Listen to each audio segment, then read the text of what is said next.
मला तुमच्या computer skills upgrade करायच्या आहे? दिशा कम्प्युटर इन्स्टिट्यूट घेऊन आले आहेत महा डिस्काउंट ऑफर। आता कोणताही कोर्स करा फक्त 1800 रुपयांमध्ये। सर्वप्रथम मी या कार्यशाळेचं मनापासून कौतुक करते आणि मनापासून शुभेच्छा देते।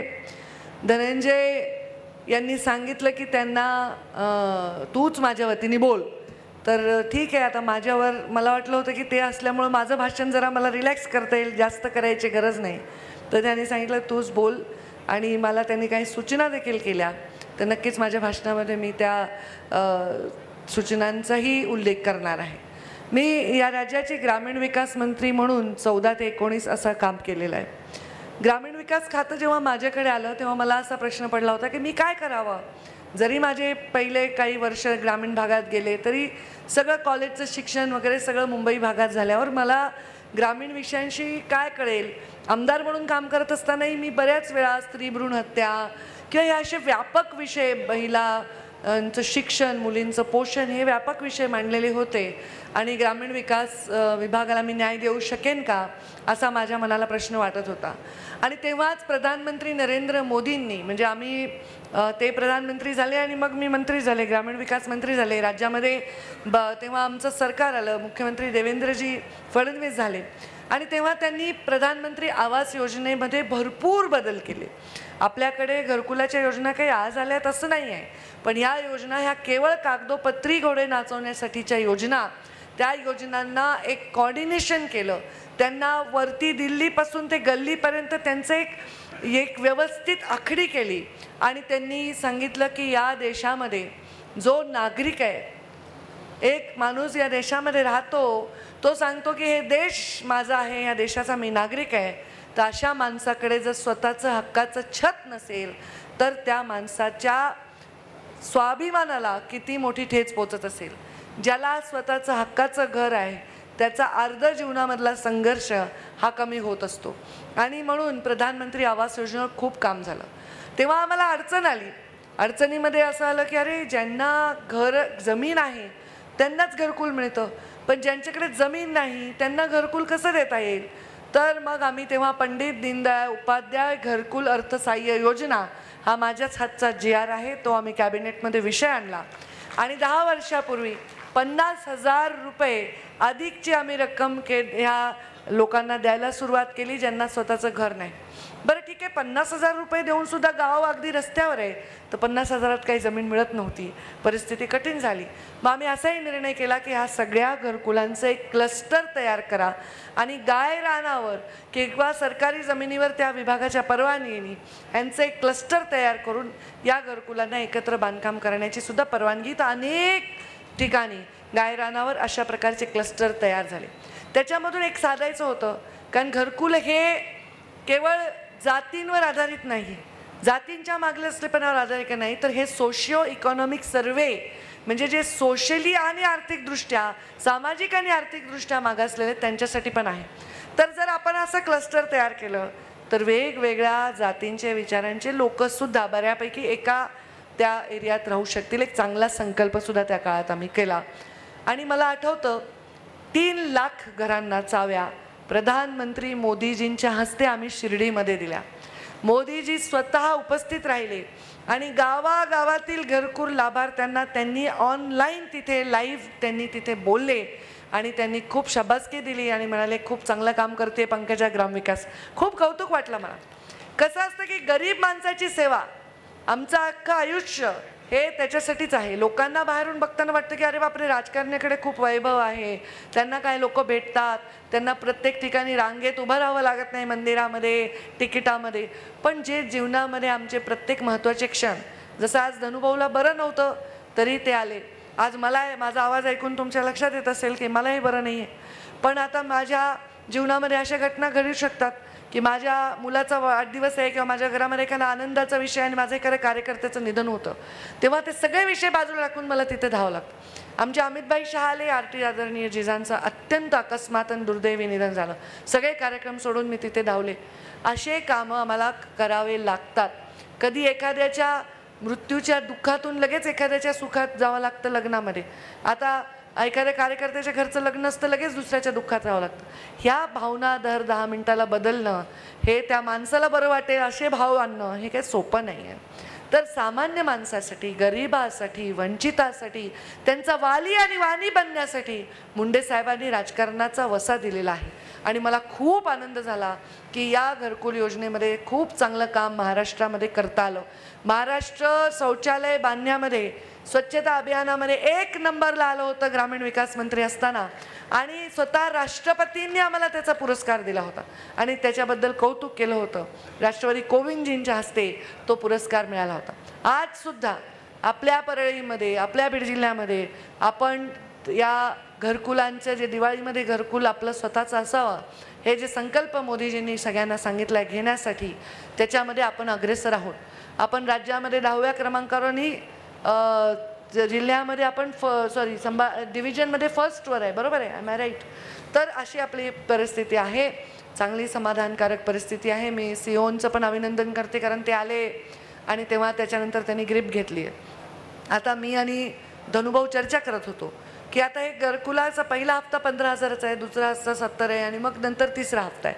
आता याच्यामध्ये कसं असतं की कधी कधी घरामध्ये 2 भाऊ विलग झालेले आहेत, आजूबाजूला घर आहेत, छान बांधू शकतात, सुंदर सुंदर डिझाईन बांधतात. अजून एक प्रश्न त्या काळात आम्हाला आला की जमीन कमी पडली तर आपण व्हर्टिकल सुद्धा परवानगी दिली पाहिजे, दुसऱ्या तिसरा मजला सुद्धा दिली पाहिजे. ते पण आपण घरकुलांचं आपण आता बघितलेलं आहे प्रात्यक्षिक.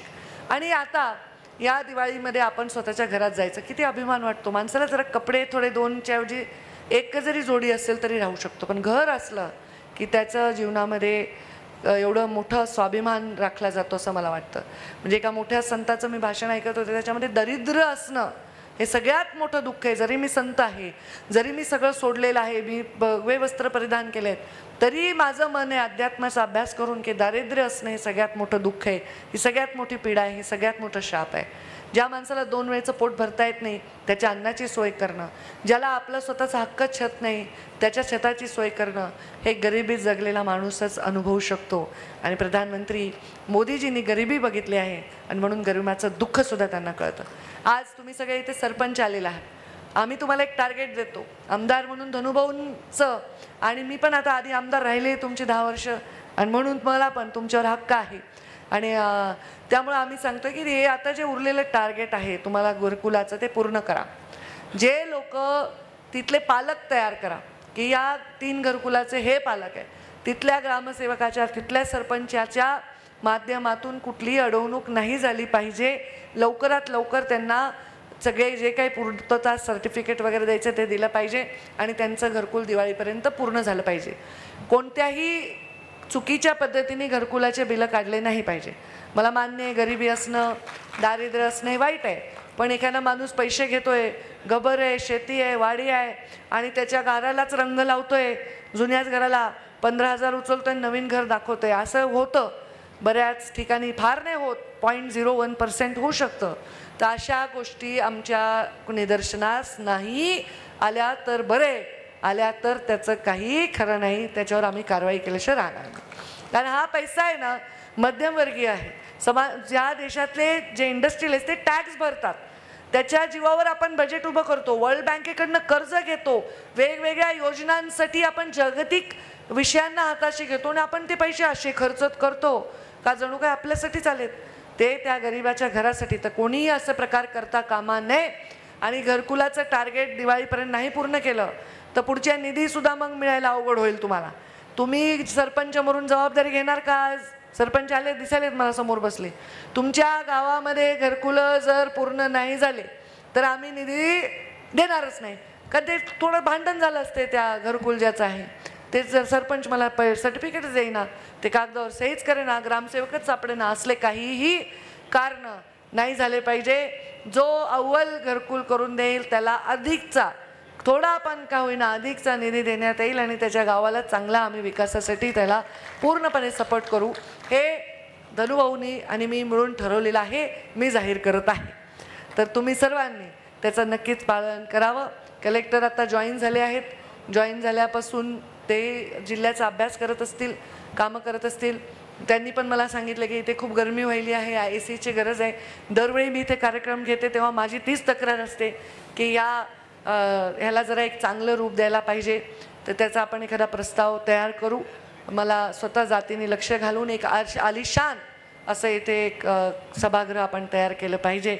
मला त्याला रंगमंदिर नाट्यमंदिर मला वाटत नाही, सभागृहच मला वाटतं. तर ते सभागृह आहे, इथे विविध कार्यक्रम होतात. तर तुम्ही जरूर आपण एक प्रस्ताव तयार करा, त्यालाही आम्ही पूर्णपणे सहकार्य करू, म्हणजे आपल्याला इथे कार्यक्रम घेण्यासाठी कुठली अडचण येणार नाही. त्याचबरोबर या भागाच्या घरकुलाबरोबर रोजगार हमीची कामं असतील. मी तुम्हा दोघांनाही सांगते, कलेक्टर आणि CEO दोघांनाही सांगते, पंकजा मुंडे असो, धनंजय मुंडे असो, नाही तर कोणी आमदार असो, मला विचारल्याशिवाय बिलं काढायचे नाही, मला विचारल्याशिवाय रोजगार हमीचे पैसे द्यायचे नाही, असं जर कोणी म्हणत असेल तर ते रेकॉर्डवर घ्या आणि अजितदादा पवारांच्या समोर मांडा. कारण आमची अडवण्याच्या भूमिकेत नाही. धनंजय मुंडेंचा, पंकजा मुंडेंचा तो अधिकार नाही. आम्ही काही घडवण्याच्या भूमिकेत आहोत. कुणाचं काही कमी पडलं तर 4 गोष्टी आम्ही मदत करून उभ्या करू. पण या जिल्ह्यामध्ये परळी पुरतं नाही, अख्ख्या जिल्ह्याच्या मतदारसंघामध्ये कोणी म्हणतंय EGSचं सगळं काम झालं असून एक गरीब माणूस 10 वेळा चक्रा मारतोय कलेक्टर ऑफिसला, CO ऑफिसला, EGSच्या अधिकाऱ्यांकडे, आणि त्याला म्हणलं झालं माझ्याशिवाय बिलं काढायचे नाही, माझ्याशिवाय घरकुलाचे पैसे, असं जर कोणी म्हणत असेल ही पद्धत नाही. विहिरीचे सुद्धा अशा अधिकारी किंवा असं कोणी करत असेल, माझ्याकडे तक्रार आलेली आहे, तर याची गंभीर दखल घेतली जाईल. कोणी तुम्हाला म्हणलं ऑन रेकॉर्ड ते घ्या आणि ते दाखवा पालकमंत्र्यांना, आणि असं कोणी करत असेल तर आम्ही सुद्धा त्याच्यामध्ये लक्ष, कारण ही पद्धत नाही ना. मी पालकमंत्री आले, रोजगार हमी मंत्री होते, ग्रामविकास मंत्री होते, या जिल्ह्यामध्ये लाखो घरकुलं केले, लाखो कामं केले, काय सगळे भाजपचेच मतदार होते का? मतदार हे बघायचं नसतं. एकदा मंत्री झाल्यानंतर यांनी मला मतं दिली नाही, त्यांनी माझ्या निवडणुकीत काम केलं नाही, हे विषयच येता कामा नाही. इथे जनतेच्या सेवेसाठी आम्ही निवडून येतो आणि आपण सगळे येतो. त्यामुळे जर कोणी काम केलं असेल, बिचारे शेतकऱ्याच्या अकुशलचे, गोठ्याचे, विहिरीचे, त्याच्यात काय लाभ आहे? त्याचेही पैसे द्यायचे नाही, तसं चालणार नाही. याची आपण नोंद घ्या आणि याची एक स्पेशल बैठक रोजगार हमीचे संपर्क मंत्री म्हणून मी लावणार आहे. हे माझ्या कानावर वरचेवर येत आहे. काही तालुक्यांमध्ये अशा गोष्टी होत आहेत. तर असा आमदारांना कुठलाही अधिकार नाही. आमदार एखाद्या नागरिकाच्या विकासासाठी कामं करू शकतो, त्यांच्या विकासासाठी प्रश्न उद्भवू शकतो, अधिकाऱ्यांवर त्यांचा हात असू शकतो डोक्यावर की हे करायला पाहिजे, ते नाही. पण आडवान जिरवा असलं चालणार नाही, म्हणजे नाही. ही एक महत्त्वाची भूमिका या निमित्ताने सांगेन. त्यामुळे घरकुलाचं पण जर कोणाचे बिल अडवत असतील तर तो माझा राजकीय विरोधक आहे, तर हे महापाप आहे. ह्या पापामध्ये अधिकाऱ्यांनी भागीदार होऊ नये. तुम्ही दोघांनी उद्याच्या उद्या रोजगार हमीचे अधिकारी, ग्राम विकासचे अधिकारी आणि महसूलचे अधिकारी यांना स्पष्ट ताकीद द्या की कोणत्याही माणसावर अन्याय नाही झाला पाहिजे. भलेही पंकजा मुंडेचं नाही काम केलं तरी त्याचं काम जर योग्य असेल तर त्याला बिल मिळालं पाहिजे, त्याच्यावर अन्याय करायचे कारण नाही, असं स्पष्ट मी या निमित्ताने आपल्याला सूचित करते. आणि फार वेळ घेत नाही, आपल्या सर्वांची शुभेच्छा देते. घरकुल जेव्हा तुमचं होईल तेव्हा एक छान आकाशकंदील घरासमोर लावाल ना. कुणाची आठवण कराल आकाशकंदील लावताना? माझी नाही, मोदीजींची करा. कारण ज्यांनी या देशातल्या लोकांना बेघरमुक्त महाराष्ट्र, बेघरमुक्त देश करण्याचा निर्णय घेतला, त्यांची आठवण करून तुम्ही जरूर तो आकाशकंदील लावा, छान रांगोळी काढा, छान दिवे लावा आणि तुमच्या घरामध्ये लक्ष्मी आणा, अशा शुभेच्छा देते आणि माझ्या वाणीला विराम देते. धन्यवाद. जय हिंद, जय महाराष्ट्र. मला तुमच्या कम्प्युटर स्किल्स अपग्रेड करायच्या आहे? दिशा कम्प्युटर इन्स्टिट्यूट घेऊन आले आहेत महा डिस्काउंट ऑफ. आता कोणताही कोर्स करा फक्त 1800 रुपयांमध्ये.